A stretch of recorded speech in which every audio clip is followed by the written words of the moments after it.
So the intention of these sessions is very much to bring together people with similar interests and particularly with similar experience, and to look at what are the most important issues that have faced us with this particular task. And really the intention behind developing a system like OpenMRS was for it to be used widely, and in particular for a country to be able to adopt the system for widespread use in a whole range of different clinics in different environments. And we are seeing that starting to happen in a number of countries. So what we wanted to do in this session was to, first of all, look at some of the examples of that. And we've got people here from several countries that I know are rolling out OpenMRS into multiple sites, and some into multiple tens of sites. And to discuss what we think are the most difficult issues and the best ways to move forward to ensure that there's the lowest risk of failure or problems with that. And I think we addressed some of these issues this morning, and I'll give you a brief synopsis of my own feelings, but I'm much more interested really to hear about experiences from the group and what people think are potential problems or actual problems that they've faced. In particular, we start to look at the question of how do we standardize something so that the implementation of the software, the hardware, the training, and the documentation is able to be replicated widely throughout the country. And that's a different process from setting up a system in one or two clinics which are customized to a particular set of problems. And I think, speaking from my own experience, one of the biggest challenges we have is that although we have a system that is very capable of being adapted and being flexible, it's, if you like, Chris's Darwin quote, which, by the way, he stole from the CDC. The idea that having a system that's very adaptable is really a critical issue. But in this situation, it's a kind of a paradox, because we don't want to be adapting the system to every clinic. We need to decide on certain functionality, and then that needs to be scaled up in a very standardized way, so that you can train groups of people, staff doing the data entry, IT staff, data quality managers, and so on, so that the system will actually be supportable effectively in large numbers of sites. And that doesn't mean to say that you can't, once you have it working well, have maybe a larger site that has more experience, adding new reports or maybe adding new forms to the system. But there has to be a standard that is very reproducible and is a baseline on which people are working. Otherwise, you end up with a huge increase in the workload. And I know there are a few of my colleagues here who will attest to the fact that the basic functionality is not difficult to operate, but there's so many people wanting to change things that slows things down a lot. And so there is clearly a tension here between a site that says, well, we really want to build this new report because we're very concerned about this particular disease, or that we have a problem with this kind of data quality. But at the same time, that then has to be supported by a number of trained staff, people who have enough expertise to generate a new form and to test it and to really train the other staff in how they can use that effectively. So just looking around the room, there are a number of people from, as I said, from countries that are starting to do rollouts. So I was wondering if anybody would like to talk a bit about their own experience in using OpenMRS in multiple sites. And I think it would be really helpful to have several people do that first, and then we can really take forward the issues that are raised by those discussions.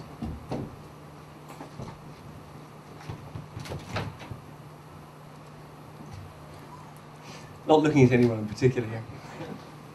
Thank you, Ada. Do you think that we could ask each person to kind of go over a few key questions, just so that they answer kind of, because I imagine that we have kind of, there's certain things that we all want to know about how they ran their implementation. Well, let me give this a mic. Speaking freely. I don't know if everybody just heard me, but I'm just hoping that maybe we can come up with a quick list before we begin having people say what their experience was, just to make sure that they hit on key topics.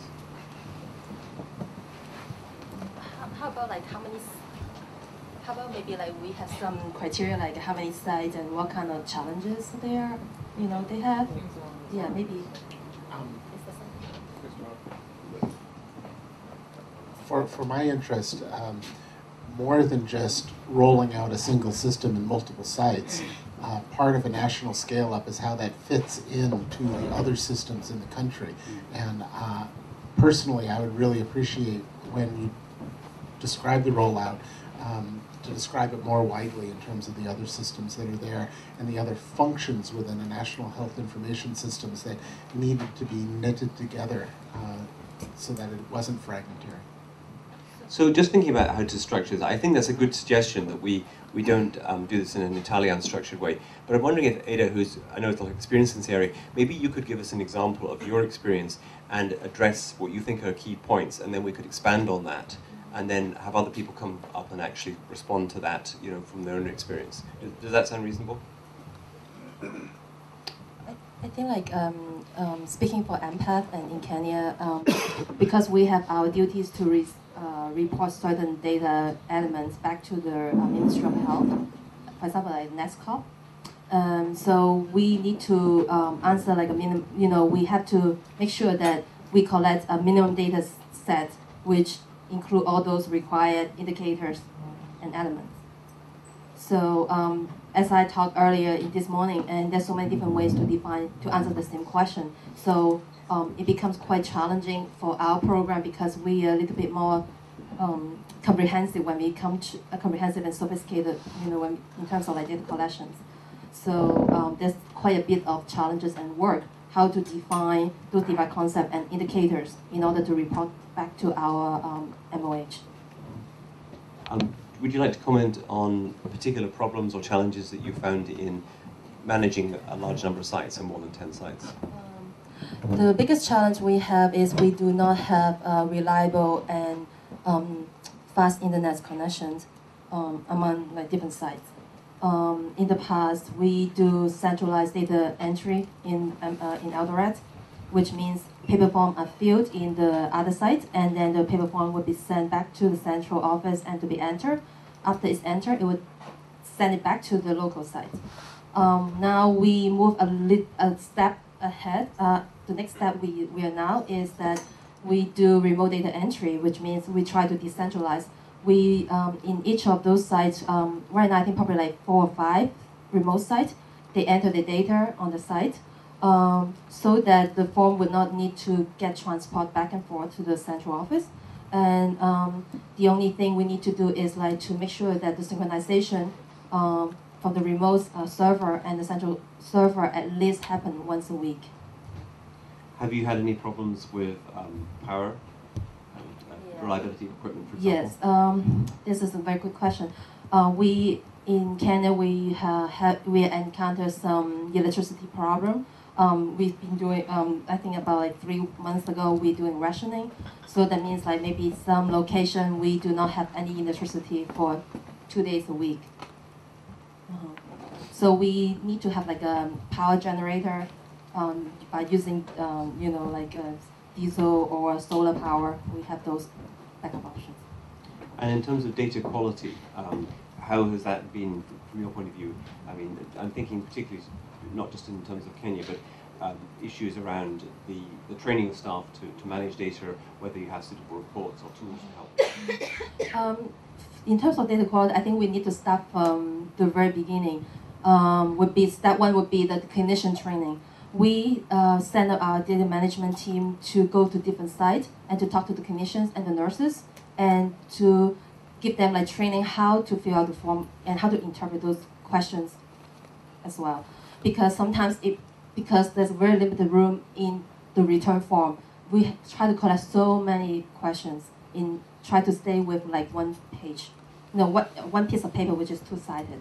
So because of the room limitation, sometimes some question, it might not be as clear as we would like to. So people might interpret differently and answer differently. When the step number 2 is to do the data entry, data quality control. We do have a data manager to do random sampling to see how how good our data quality of our data entry, and we do have like a incentive-based performance program.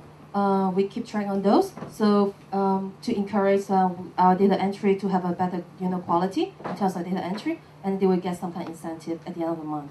And how many clinics in total are you managing data for? Right now we have about like 20 mother sites, but some sites they have satellite clinics, so it's expanding, keep growing. Okay, so what other questions are there for Ada? Well, I guess I wanted to know more about how did you modify the workflow of the clinics? how did you, or what additional forms did you use, or what forms did you change that were already being used, and from whom, and how did you get permission from the Ministry of Health in order to kind of put this process in place across different clinics? And how, going back to what Chris was saying, how did you link those processes with other processes that are going on in parallel, like labs or just other reporting and so on and so forth? Pharmacy fields. For pharmacy, we only kept currently in MRS, which is the empath medical system, just a more like a site-specific version of OpenMRS. We only collect what kind of drugs has been ordered. As you guys know, what is being ordered is different from what is actually dispensed.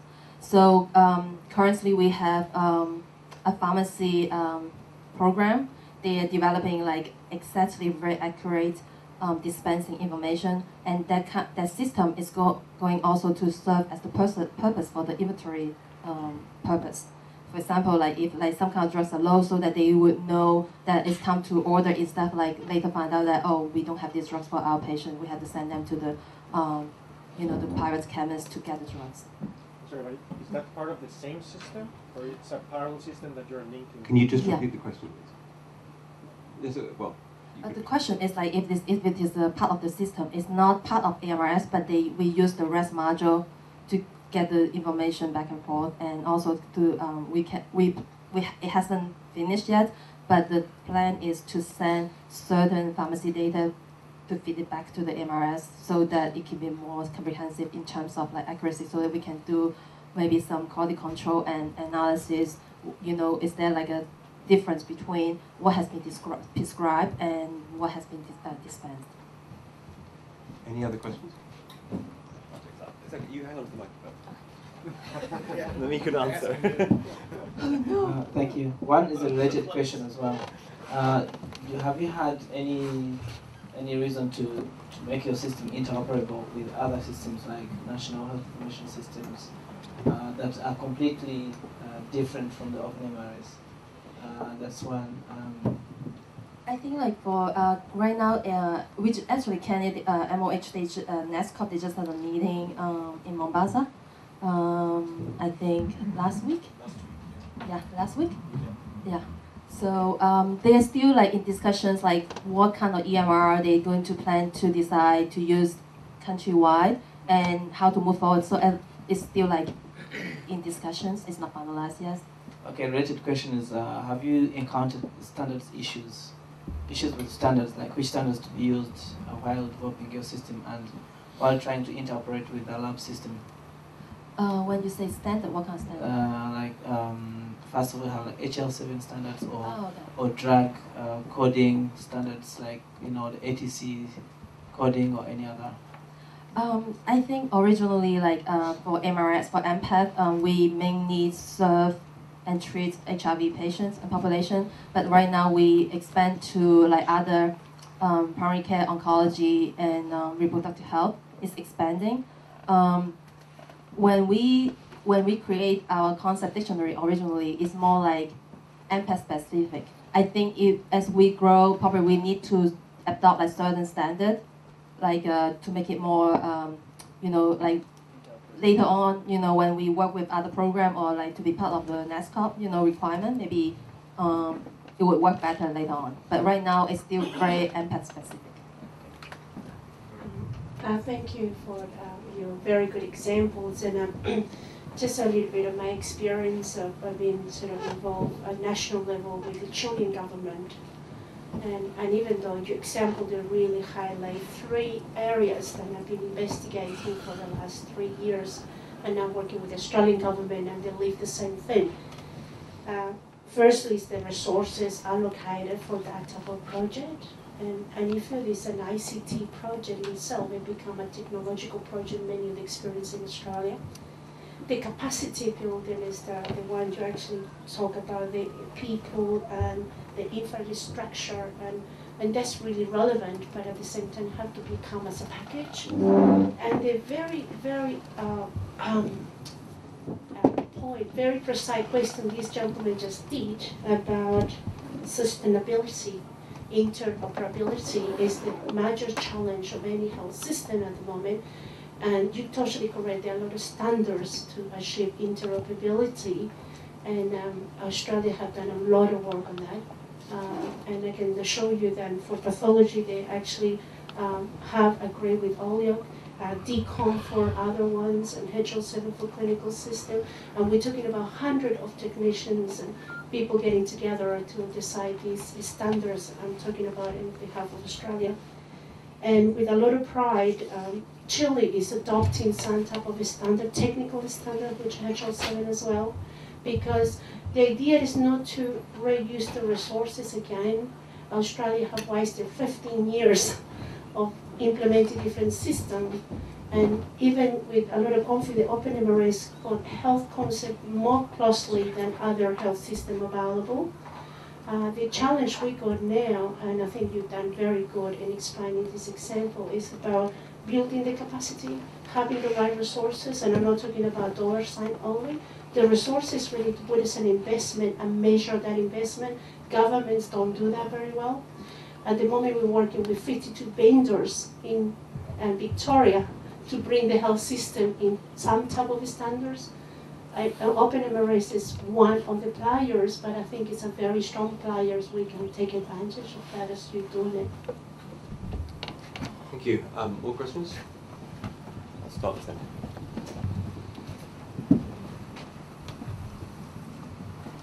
I think you'd like to know how do you achieve the synchronization between the four remote servers, and how often you do that? Yeah, AMRS, we do the remote form entry, and it has the synchronization function. You just, for example, like from the remote side, you just download whatever the update since last synchronization, and you bring it back to the central server, and then you synchronize it. But there's a key, you have to wait till the following date before you download the updated central data so that you can bring it back to the remote site. The reason is that we want to repopulate the data so that it will bring only your patient's information to your site. So that you will not become like creating another replication of the whole database, because the size will be too big to transport. I just wondered if maybe we should have another example and then follow questions on from that. And Ida has been doing a pretty good job of fielding questions. Doesn't mean you can't ask her another question later, but perhaps it would be good. Another example. You want to give an example? Definitely.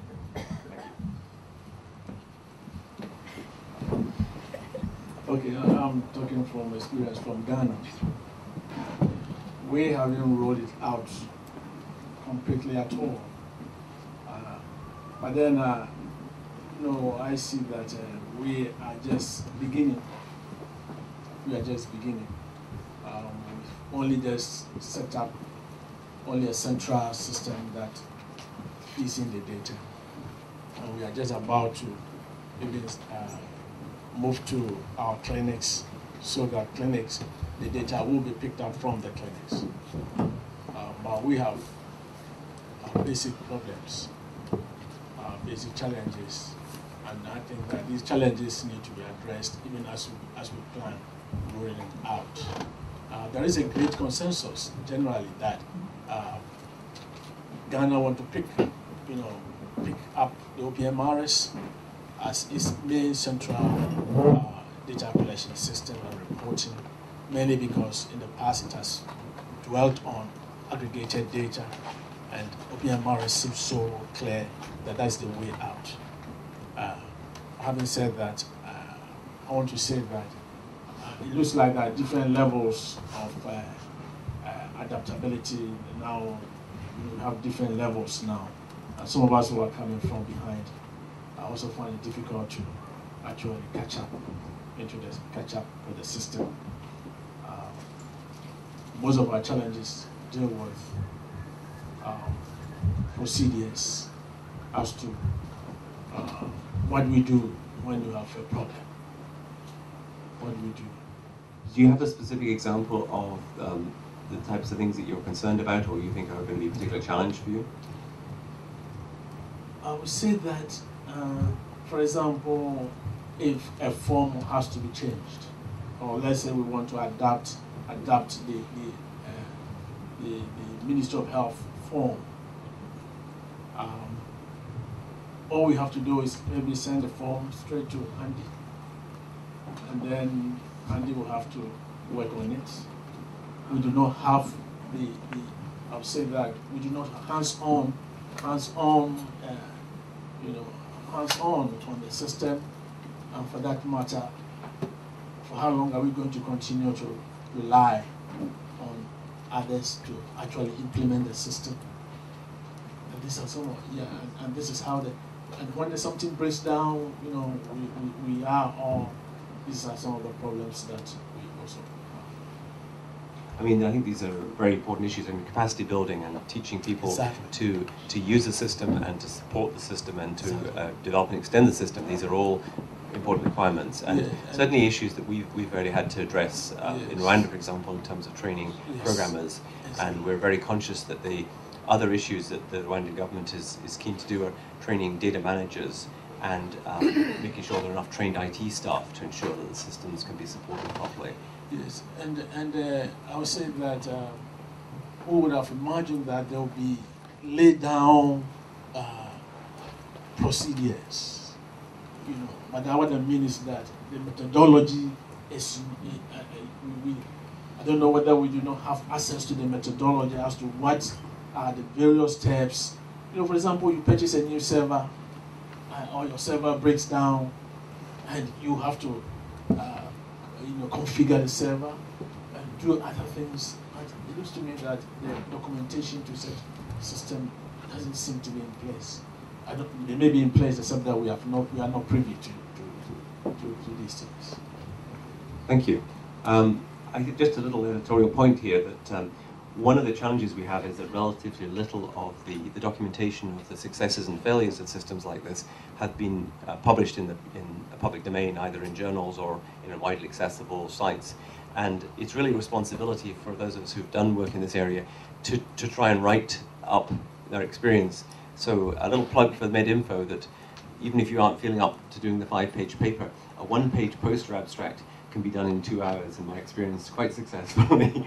And it gives you a chance to get up there and talk about what you've been doing and tell other people about it. So I just think it's an important point to bring up to people that there's a huge amount of experience in this room. And one of the ideas we want to do in this meeting is to learn from each other and to realize that there are solutions that we didn't realize or that we hadn't really thought about. And there are also problems that we may not yet have anticipated. And I heard him say sort of development, technical, sort of the development and programming side, the kind of IT and system support side, and data managers. Those 3 areas seem like they're, at least those 3 things are kind of resources that one needs to have. Maybe they need to grow linearly with the number of sites, or maybe it's a more complicated formula. But the other thing that was mentioned earlier was this idea of how do you scale the kind of changes that you need to make at different sites. And I don't know how this relates to Empath. Maybe everybody already was doing their work the same way, or maybe you had to go out and teach 20 clinics how to do their business in a slightly different way to kind of come up with the uniformity so they could all use the same system. So I think that those 2 areas of scaling, I'd be interested in hearing more about, both scaling the resources and scaling the practices, or scaling the workflow. And not to put you on the spot, but Okay, I think the key for us right now is training. We've been doing a lot of training constantly because we realize that as we grow, we hire new staff, and this is a very unique environment that you don't gain this kind of experience from another organization. It's mostly hands-on, experience. It's very site-specific. So we have like an in-house training on a ongoing basis, even like through like cyber training every week, and we do on-site training. Try to do it at least twice a year, very customized to specific of our own needs.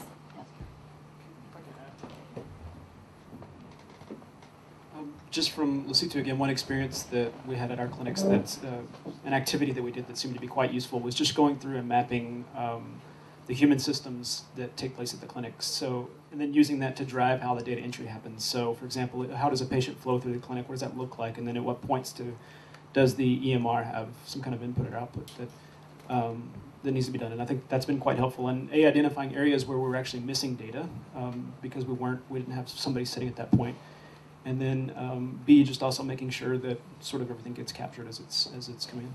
And then you could just repeat this question so it's on there, but I'm curious, when you find those changes, did you find a lot of changes in workflows? Is that part of scaling, that you have to change work practices? I think you still have to repeat it for the tape.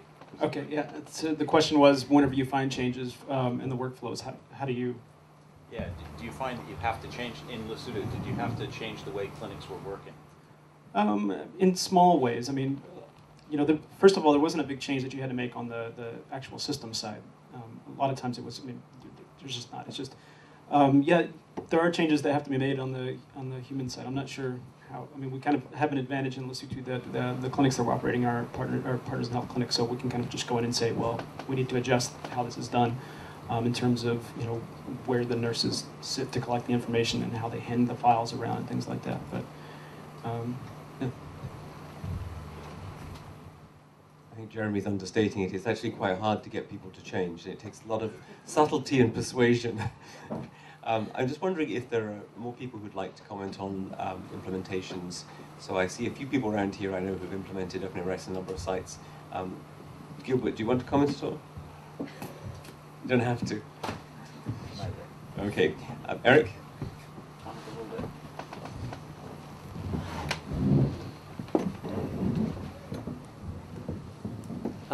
So we're trying to use OpenMRS in eventually 12 district sites in Zambezia province in Mozambique. At the moment there are 3 sites operational. One site is in what we call SWAT team mode, where we rapidly go over legacy or a clinical site paper record and enter all the records. And 6 sites are running a legacy database. What I'd like to get out of this session is really an understanding of when you scale up to country level, that's a different phrasing than simply saying scaling to a large number of sites. When you use the word country, that to me means that you have a working relationship with the Ministry of Health at the national level and some kind of endorsement. So what's challenging, I think, is to work with the Ministry of Health and figuring out what policy mechanisms should be in place. So for example, in Mozambique, there is, and I know Chris could comment on this much better than I could, there's things emerging like strategic plans for health information systems. And specifically in our case with almost an endorsement to support local innovations that can be evaluated at the local level and then be considered for larger scale initiatives. So that to me means that you have to go back to truly medical informatics methodologies and figuring out how you fold discipline things into what otherwise just is a lot more of health information technology. So, and I don't have an answer to that. I think we're trying to figure out how to do that. I think we're right now finding ourselves in a situation that's, at the one hand, fairly constrained. We don't have free rein to do everything that has in the past successfully been done in programs that scale up. For example, if I go to the provincial level authorities and say, well, we'll just move these paper records to a central location for data entry and just bring them back, that gets shut down. I mean, it has been shut down, so we can't actually do that. Which means that things like synchronization actually become like a prerequisite for us to do certain things in terms of technical scale up. But more important, I think, is to get these policies in place, and that has to do, I think, with trying to make a true partnership with the Ministry of Health and resolve things at the national level, what it means to have patient privacy issues in place, data security, where does the data go for national storage or regional storage, and those kind of issues that I think need to be resolved.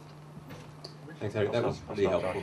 I wonder, just wanted to ask you if you could just comment briefly on some of the points that we brought up earlier. A suggestion that issues around power, software configuration, form design, and training, and any particular issues around that have been a problem for you, or you've been particularly successful at? All right, well, I wouldn't say that we've been particularly successful yet at any specific things, but there are a couple of things that we're doing right now that I didn't consider at the beginning, and I think will be very helpful. We started to standardize our rollout in terms of technical setup. So in each place where we now have either OpenMRS or the legacy system in place, we actually put a server rack on the wall with a standardized UPS, a standardized network configuration. An embedded Linux server that is undergoing a slight change right now, but that will increase maintenance. For those sites that have internet access, we use web-based monitoring of the services in each site. So we can sit in the central office and say, okay, these servers or these network resources are working properly. Then we use a web-based administration of server functions at a high level, so you can actually back up a server through a simple web interface, and that actually gets done at the local level. Certainly in Zambezia province, the environment is very heterogeneous. So we have sites where we have a very nice bandwidth, and sites where we have almost no bandwidth. Sites where power is really nice, sites where power is very intermittent. So for any kind of large technical scale-up issue, I think you just need to be very flexible to accommodate different communication models and anything that IT infrastructure can throw at you. I think you're bringing up a lot of interesting points, and I think the other thing that what I'm hearing is that there's going to be different models in different settings. So if you're in a country, Richard was subtly referring to what's happening in Rwanda right now, where there is an attempt to have a reference implementation of a national health information system and all the things that need to be done ahead of time in order to make that have a chance of working smoothly. If you're in a country like Mozambique that hasn't come up with that plan yet, but you want to get started, sometimes the best thing to do is to find a province away from the capital where something can actually happen, no? And I mean, I'm just speaking frankly here. You can turn off the tape right now.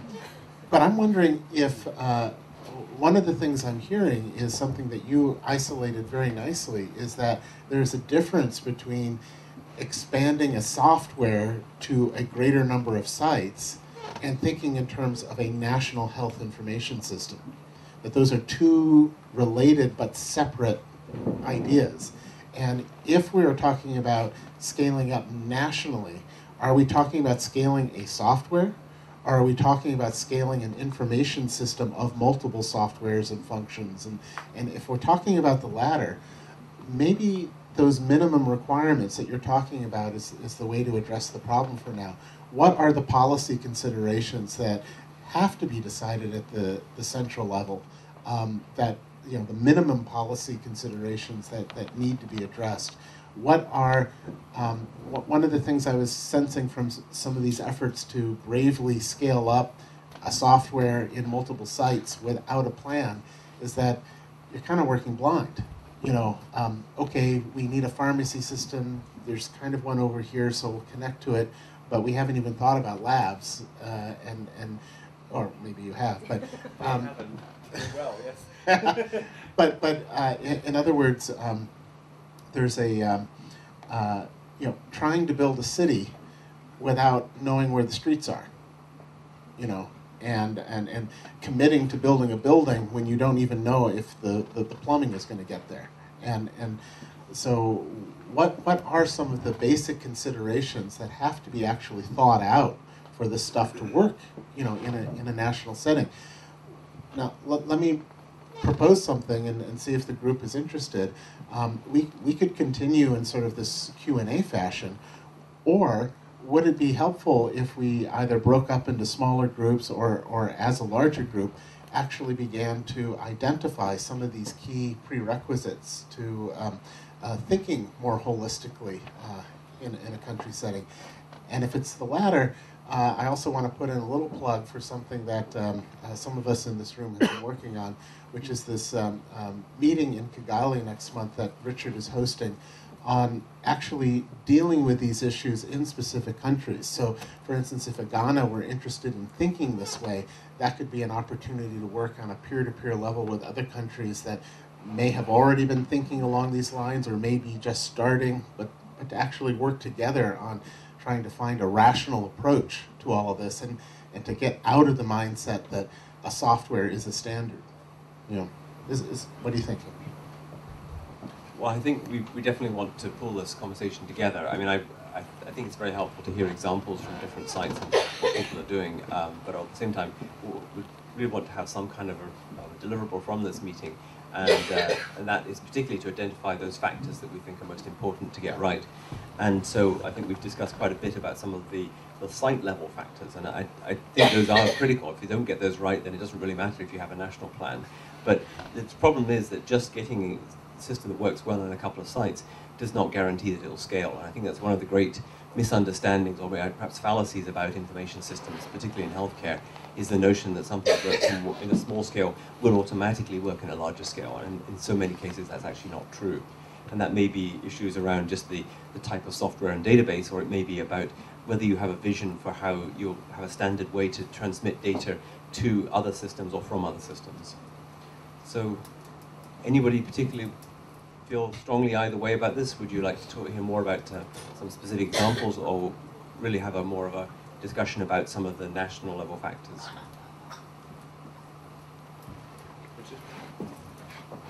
Is there a microphone?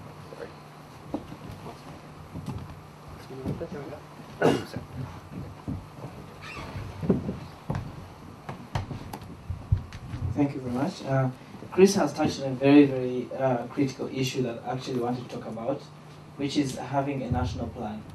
Because you can't think of rolling out OpenMRS or any one single system on its own. It has to be fitting an entire national plan. Otherwise, it will be very, very difficult to scale out just one single system. So the very critical issue here is, does the country which wants to do a national rollout have a national e-health plan which shows the different other systems that are going to be implemented in the country or are actually being implemented in the country? Because you're going to have to identify all the data exchange needs, then the standards of course will come up, and you have to decide which standards are you going to use while developing your system. Then you're going to have to sit and discuss about priorities. Is actually this system a priority? Should we consider rolling this out, or are we going to be using resources that would have been used for something else? So until you have such a national vision of where you want to go, it's always going to be very, very difficult to roll out one single system.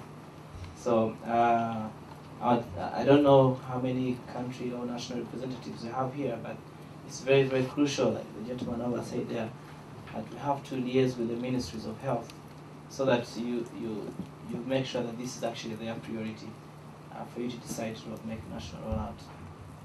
Let me make a couple of qualifications to that. It is possible to roll out a system nationally without having a vision.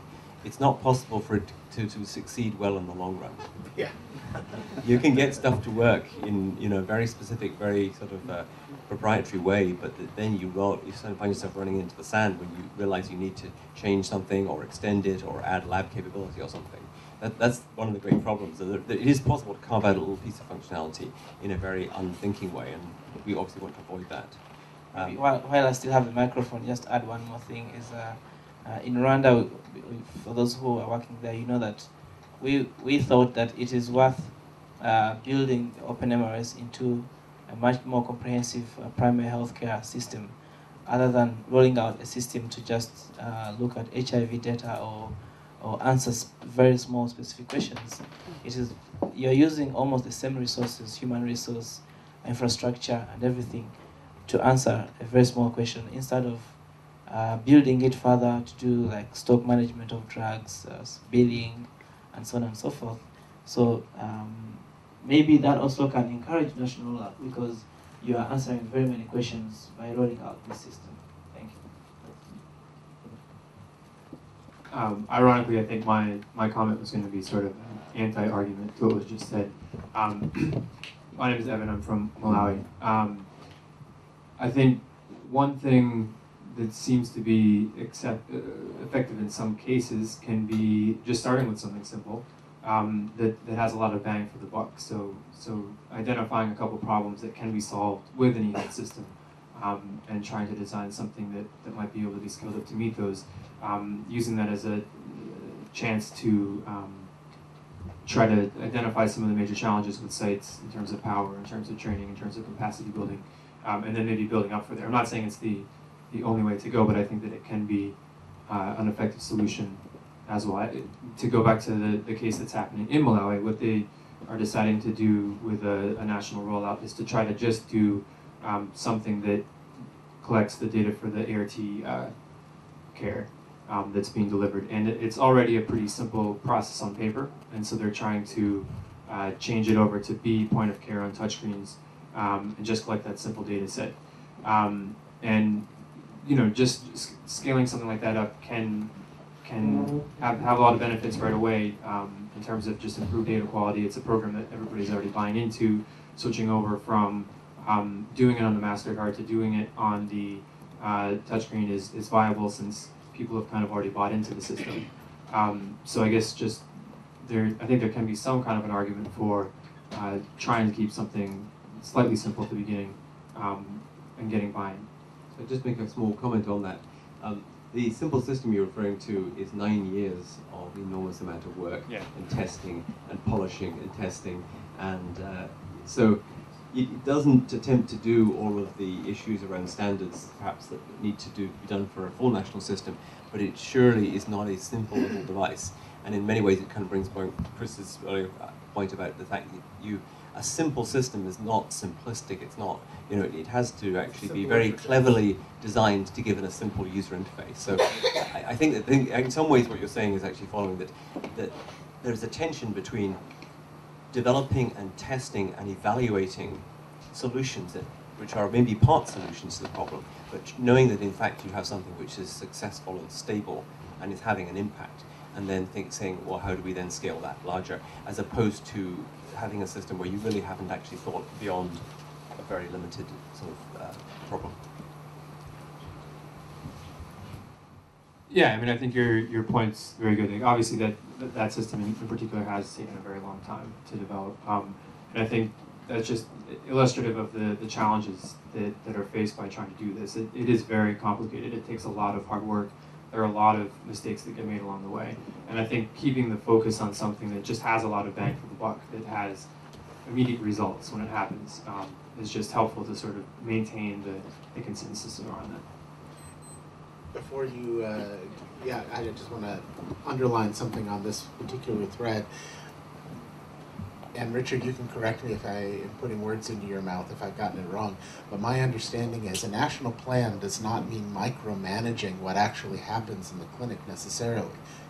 If I have a city plan of a community, I'm not going to predetermine what house you're going to build. I'm just going to make sure that it connects to the electric grid and to the sewers and is next to a street and all of that. I think what you're saying about local innovations being picked up is not mutually exclusive to having a national plan. And if it is mutually exclusive, it's a bad plan. So and Malawi, I think, is a perfect example where you have innovations coming up with using the thin client technology from Baobab, it getting picked up by the Taiwanese medical mission and Partners in Health and whatever else, but at the same time recognizing that there were certain decisions that needed to be made at the ministry level to actually hold these things together. And so it was actually coming together from both ends, which is what makes Malawi, I think, an interesting case study. And that there was I remember, because I was involved in the discussions a few years ago, there was a national tender for a single national system. And I was part of the dialogue that recognized that eventually the country recognized that choosing a single software wasn't necessarily the answer or the role of government, in that case. That rather, let's encourage the innovation from below, get the dialogue going. Why artificially choose a winner when you have the Taiwanese medical mission over here that has a limited budget, and you have the Baobab group over here where the poor guy is literally draining his life savings by trying to do something good, why throw that away? Why not set up a system where actually you can raise all the boats and leverage all the goodwill and start working together? I guess, so my name is Jonathan. I work for MVP in Uganda this past year. And we operate in 6 clinics. We don't have a national scale-up plan in effect at this time. And we're having trouble kind of working with the local ministry officials, and even with our clinicians who, right now we more or less operate a dual form system where we use some of our forms, still maintaining the registries, they're collecting the same data. And so I guess what I was hoping to learn from everybody here, or maybe to form with everybody here, is a plan for what's the types of relationships that you need to build early on? What are some of the standards that you need to establish early on? Because Uganda is a country of 30 million people, and trying to form a national e-health policy seems like too big of a mission at this point in time. So I guess any advice from implementers or from anybody else?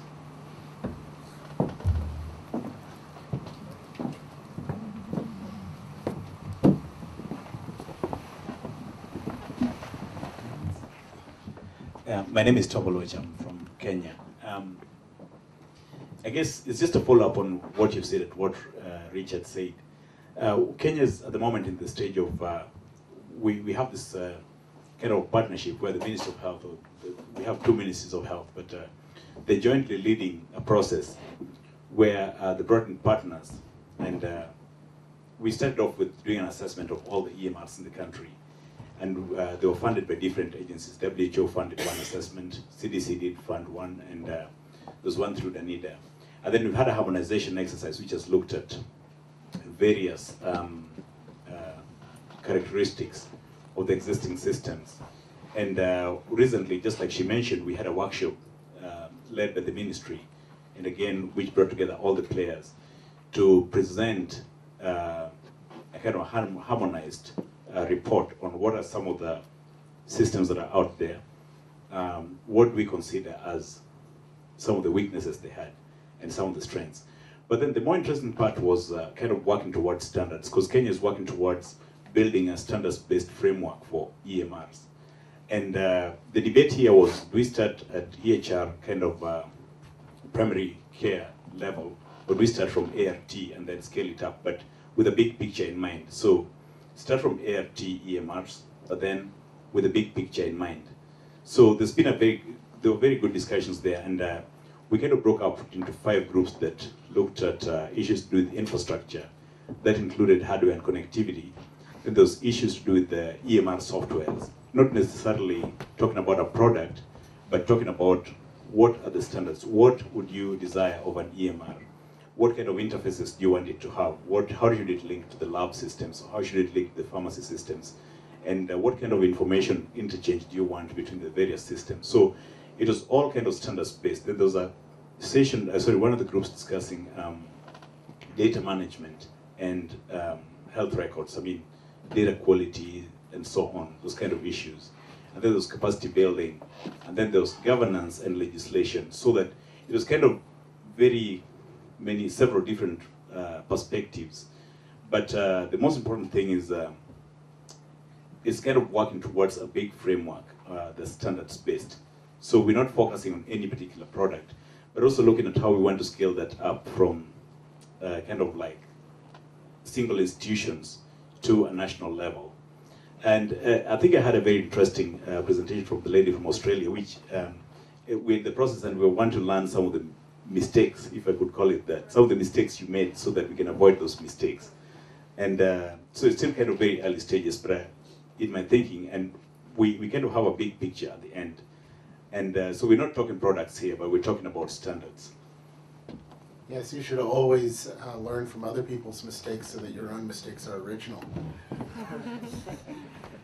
The other thing is when you have a group conversation in country, and there are different interpretations on the basic values that you thought you came to consensus on. So yes, everyone agrees in a particular country we should have a standards-based approach, and then someone says, yes, we should choose one software that has a standards-based approach. And that's exactly right. I mean, with my experience now, then I actually working for government. I have never worked in government before, and I was contracted to do a framework of how to handle clinical systems. And as you said, when it comes to me, a lot of training, I have to put myself through PRINCE, project management, ETL, all the government things I have to do. For this forum, I think CRACE have put a good direction. They have to come from the top down and bottom up. And why is that? Because no government will actually choose one product, because it's kind of a market, which the wealth of a society comes from health and education. And developing countries, in my experience in Latin America, we got very little resources to provide healthcare. But society is measured by economical factors, and usually governments are handling the money for people. And in Australia, what they're going now is that, as my colleague here started, we make a lot of mistakes in the past. We didn't put the people first, we put the technology first. There was a lot of technological projects fail, and we haven't published because nobody wants to publish failure. But we have been publishing lightly from NITA, which is e-health strategy for the standards, because it's working. But we got a lot of failures, and developing countries are making the same mistake. And unfortunately, we need to publish this, good or bad. We need to learn to save people's life and insist. Economical factor is important because you don't want just one product to dominate the market like Microsoft. You want many, many others.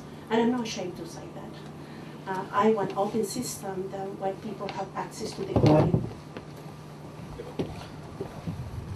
Thank you. I think like most of the initial thing that people forget is like to, as people say, to make like the system requirements. I like to have a kind of document that outlines all the things that you want the system to do for you. Like saying, if I have this register, how do I want the system to capture this information? Which information do I need to get from the system so that it can guide you if there's a developer, you are trying to say that he has done this thing and you are sure that it will give this to you. Because most of the time we leave the task to developers, they do things and they show us, instead of giving them things that they can do. So having these things and handle like a detailed document of how you think the system can work for you, it's always a good thing. Another thing is like to think about the kind of implementation you need.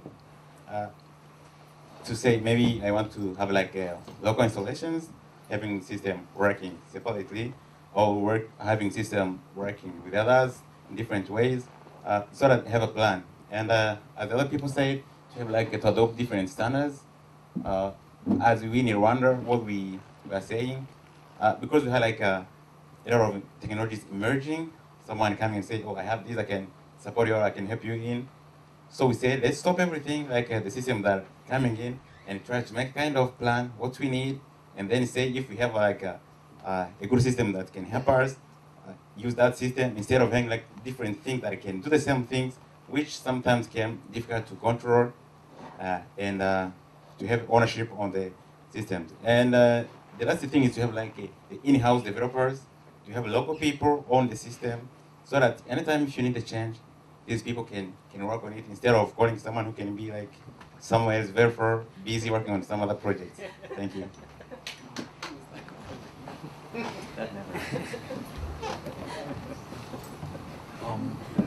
I just wanted to ask if there's been any experiences in any of these countries where you've been able to take one program, whether it's HIV or TB management, and scale it up significantly enough, and then sort of transition from that vertical to a more horizontal EMR for the country. Is there any successful example of that?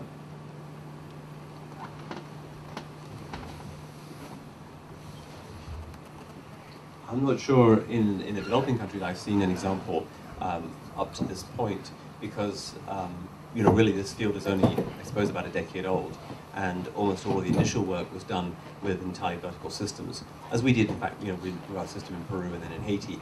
Initially, they were very specific to TB, MDR-TB, and then to HIV. And I think that was true of a lot of systems. what, obviously with OpenMRS, we went back to the drawing board 5 years ago and said, we can't go forward with this very specific, disease-specific vertical system, or a cylinder of excellence, as we've taken to call them. And that was really the driving force behind, taking that extra effort to go and reformulate the system. Does anybody else know any examples?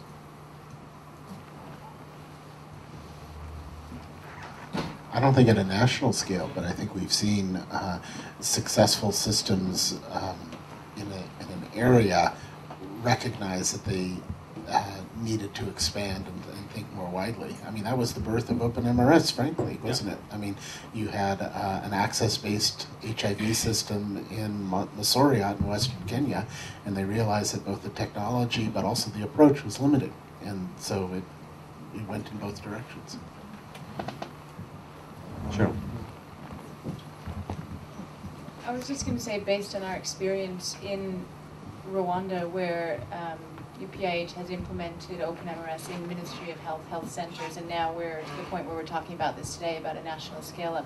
Not necessarily being able to answer the questions of how we got there, but what the model basically looked like was that by working closely with the Ministry of Health, we were able to get permissions at different points when we needed them to be able to break off the standard system, to be able to try something, to then be able to say, okay, this is what we learned and this is where we've gone. For example, with our data collection forms, we needed something that would suit what we were trying to do with an electronic system.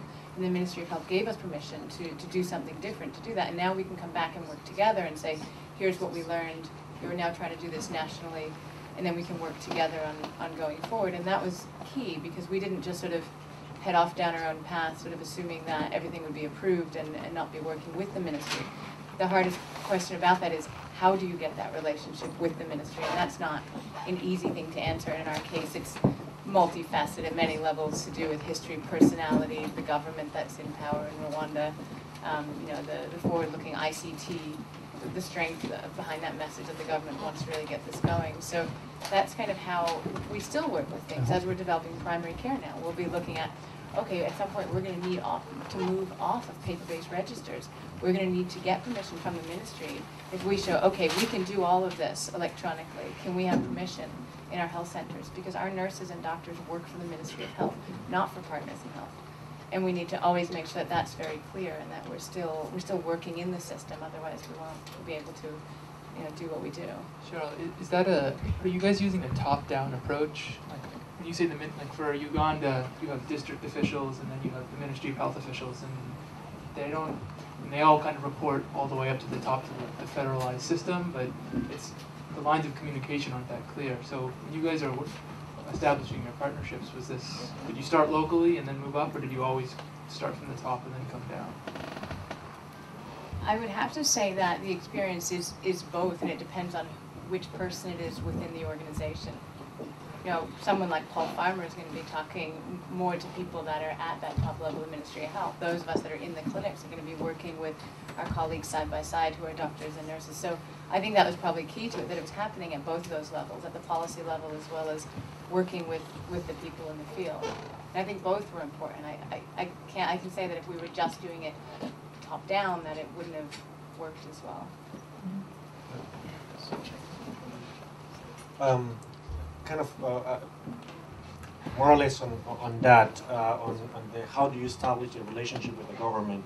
Can you elaborate on what have been the most of the concerns that the government raised regarding these issues, and how have you overcome those things with OpenMRS? So just a minute, we're getting towards the end of the session, so while we're doing this, I actually want to record some of the key points that came up in the discussion as to what we think are important success factors for large-scale and national-scale rollout. We maybe should make a distinction there between rolling out to a large number of clinics and really integrating in a national structure. So we've just got a whiteboard here. So we'd just like to start writing some of those points down, and I'll let you answer while we're doing that, Cheryl. Well, I guess I should also say that the people that I work with in the government are all actually in the room. So I don't need to speak for them and say what they think and what their concerns are, because hopefully they can tell you directly. Yeah, I think first of all, we have a National E-Health Committee, which approves or or recommends on all e-health issues, including EMR and many others. So this is a policy that in any system that is supposed to be implemented in the country has to be discussed at the ministry in that committee. And any decision that is taken goes through that committee. So it's that committee is composed of both the national level technical people and the implementers. So it's kind of a mixture of bottom-up and top-down approaches at the same time. Yeah, but maybe it makes it so easy when you have one central governing body that makes recommendations. And another thing, again, which I'm repeating, is having a national e-health plan is also very helpful, because everything that you do has to be fitting in that plan. Richard, when you mentioned the plan before, I think you described a couple of components, thinking through data exchange needs and prioritizing those needs. And I thought that that was really good. I think that I would think that there's some other components. Sorry about the warbling voice here. I think there's. I think it's a national health plan should identify sort of the components of the information architecture. It should identify the functions. I heard somebody else talking about functions as being an important part of it, and I think that that's good. As you said, I think that identifying the information exchanges between those components is important, and I think that only then do you get to talk about what standards you're going to use for those information exchanges. And sometimes we jump right to the standards and say, you know, I guess, yeah, Chris in the back of the room earlier said, you know, we have a standards-based system. What does that mean? But I think that it's really important, as you pointed out, to have a plan that identifies all of those things, the components, their functions, their interactions with each other, and then what standards. And I may have left some stuff off that list, but. So Bill, since you have experience, with rolling out systems in Haiti, do you want to comment? We're going to make a list of what we think are important factors in successful rollouts here. So we've started the list. I'd just like to go around the room and see what suggestions people have. So you can start off. Yes, so I guess one of the things that struck me is there were two very different types of rollout, or two different types of scaling being talked about, and maybe a third. One was the scaling up, and I think actually you made this point, Hamish, one was the scaling up of how do you get into the 10s and 20s and 30s of numbers of clinics. The other is looking nationally, it's not exactly scaling, but looking down at how do you scale, I guess it's how do you scale the understanding of a national level system? How do you break a national level system up into pieces that can be understood? So I think I just talked about that a little bit, that I think having a structured way to look at an architecture is important.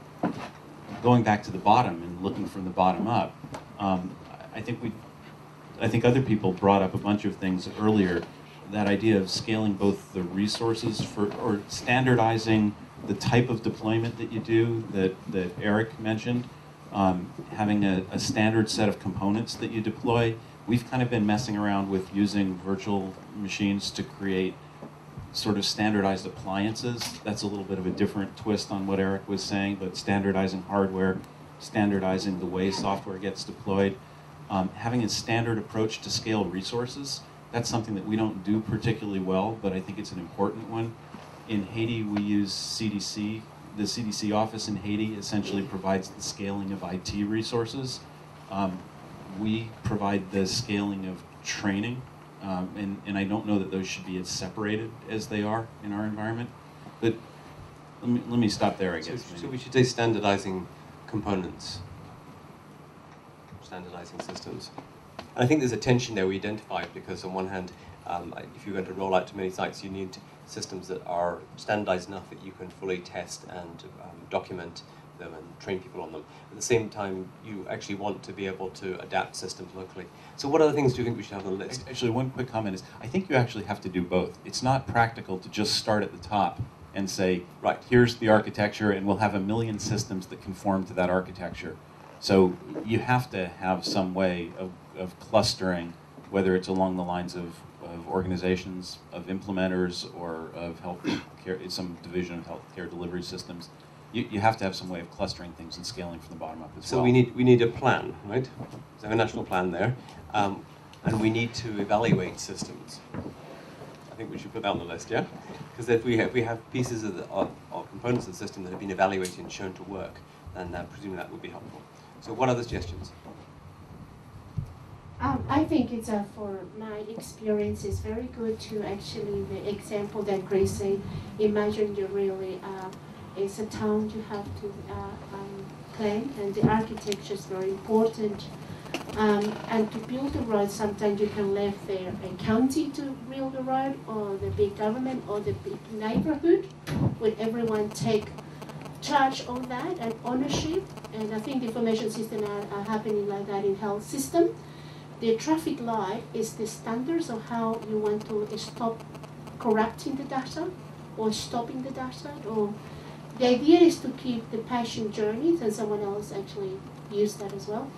But the factor, I think, is very important, architecture one, the resources, the capacity building, and sustainability. That they have to be a long term. You have to build a relationship with the right stakeholder in a long term. So for training, we did mention, or at least I mentioned earlier, 3 categories, which includes development of the system, IT support, and training of data entry staff, data managers. And the 4th one, of course, is training the users of the system. So are there any other categories we need to train? And I think one other point that is quite important is that the program implementers, who are the drivers of these systems, that is the funders themselves, need to agree on the common way of standards, the kind of standards that they're actually going to use. Because if you find that CDC is going to come in with its own standards, WHO is with its own standards in the same country, so at that level of funding, I mean, the people are actually, I mean, moving the development process in developing countries. They have to agree on a common standard, is to say this is what we're going to use as a way of information exchange. Anything you want to add to the list? I'm not going to write standardizing the standards. What did it say? I think just to try to rephrase the point I was making earlier, if you can try to identify really early on what the electronic system is really going to be improving, like what outcomes are you trying to improve? Are you trying to make better decisions on drug procurement? Are you trying to improve your ability to track defaulters in an ART program? I think if you can identify things that an electronic system can do really well at a national level, where there's a cost savings or a great improvement in care, and then sort of build a consensus around getting that done, I think it can really help to make that system viable nationally. So let me just translate that for a bit, maybe. So define upfront not just a plan, but the primary business case and requirements, right? No, that's okay. What do we put here? Identify concrete goals early. Yeah, I just wanted to come back to something someone said. Getting buy-in through quick wins early on is essential to actually get your claws in there, otherwise you lose traction. So low-hanging fruit. Yeah. Making sure that we actually get success with some of the simpler things while keeping our eyes on the horizon for where that might fit into a larger plan. In the worst place, if you want to think about examples of how to fail, get in a situation where you have 10 things you're trying to do, none of which is more than 90% complete. Yeah. It's a really bad place to be. We've been there once or twice, and you want to have 2 or 3 things that are really working well, and a few things that stay in process, and then some other ones you plan to do later. And that's a much better place to be, because people look and they see 2 or 3 things and say, this is great, this is really helpful, and then they believe that you can do more with that, and you also have tested out the various components of the system, making it much more likely that the next piece will work. One of my favorite phrases from the IT community actually is rough consensus working code. You get enough agreement to actually do some code to actually inform the consensus. If you wait for complete perfection, you're never going to get started. Well, there's just a couple things running through my head. One that hasn't been addressed, in that as I'm rolling out some pilots for OpenMRS in northern Nigeria, we've got some buy-in from some government hospitals to start there and to start looking at the pilot. But one of the things that keeps coming up with the health group that we're working in is how do we start building a larger system? Because in Nigeria it's much more complicated. We've got government hospitals, NGO-run hospitals, and private-run hospitals. and there's a lot more resources and capacity within the private hospitals, but they might have different goals and different interests, and I don't know the answer, but trying to think about how does that fit into a national system when it's not just a government, an entirely government-run system. Just a quick comment. It sounds like a lot of us try to fulfill the obligations to our government or funding agencies, but at the end of the day, we are here to provide services to our patient. It does not prevent us to collect additional patient information so that we can provide and manage better patient care. Any more items to go on the list here while we're waiting? Yes, please. I'll just repeat them. Yes, please.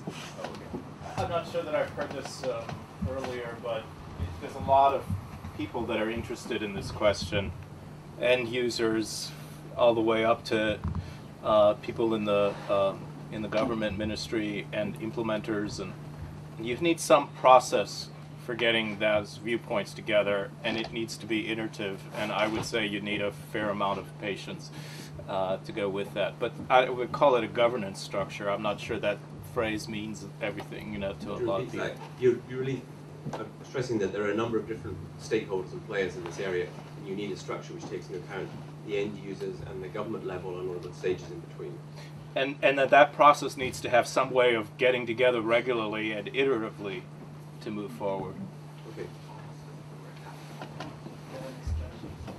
What I'd like to ask about is maximize, we all work in an environment with limited resources, and like at the moment, OpenMRS gives us a facility to see like how many forms each data clerk is doing, so you're able to see how the workflow is going and if there's excess work to be done. But it's like in a setup, it's more of like OpenMRS is owned by the data or the IT team and not involved in the wider organization. So like is it like possible to extend it to even management so that they can be in a position to see for like the clinicians and the medics, they can see these are the number of patients who checked in and the providers saw them at this rate. So at the end of the day, you can be able to see clinician A saw 100 patients. Maybe we had 1,000 patients who checked in the morning. At the end of the day, we only have 800 forms, so 200 were either they got out of the waiting, so they left. How can we get some report we can pass to management? They can be able to optimize the resources at each clinic, such as when guys go on leave, how many clinicians can you have at standby? How many clinic days do we run on each day, etc. So in many ways, that's how can we make use of the data locally, both for clinical care and for facility management, to improve the way that the facility is run. How are we doing for time? So we're just about on time. I see one more arm up from a Corolla, so a very pressing one. And then we should break up. Sorry. Hang on. It's the governance framework, but not from government, the setting where the implementation happened. And the concept we're using a lot in the UK and Australia, I'm sorry, I apologize, the early experience related, is self-governing. What it means, the group of clinicians and technicians who develop the clinical system, they self-govern that data. Then, as a primary sort of data of clinical activity goes to the second level, which is go for the other factor infectious disease government requirement, but I'm developing the framework. It's called self-governing for clinical system. It means you have to have a process how to actually follow that information exchange. Thank you. Well, I think it's about time we wrapped up. Do we have any other burning questions here? It's not a question, just something. I want to say that for national rollout as well, it's good to document everything that you do and communicate it throughout the whole chain. Right from the very beginning, write and document all the processes, because it keeps on informing whoever is involved of what is going on, other than some people sitting back and not knowing what's going on in the field. So documentation of all processes is very key. Thanks, that's a good one to add. Okay, any comments, Chris? Well, that was certainly helpful for me. Was it a helpful session? It's very quiet. That's worrying, Chris. Well, we've got notes that Jeremy kindly took here. We have got the points here, and if there's anything else you would like to add to that, either bring them up now or add them to the bottom of that list, and we'll document all the stuff on the wiki. Actually, if I could say one thing. Yeah. I mentioned earlier the meeting that Richard is organizing in Rwanda next month. We're actually going to deal concretely with some of these issues. So if anyone would like to expand on the specific country problems or experiences on this subject, to see myself, Richard, whomever, and let's try and capture that in a more thorough way. We can feed it back into the wiki here, but also feed it into the case stories that we'd like to present at this meeting next month. And if you would like to learn more about the meeting, please see us.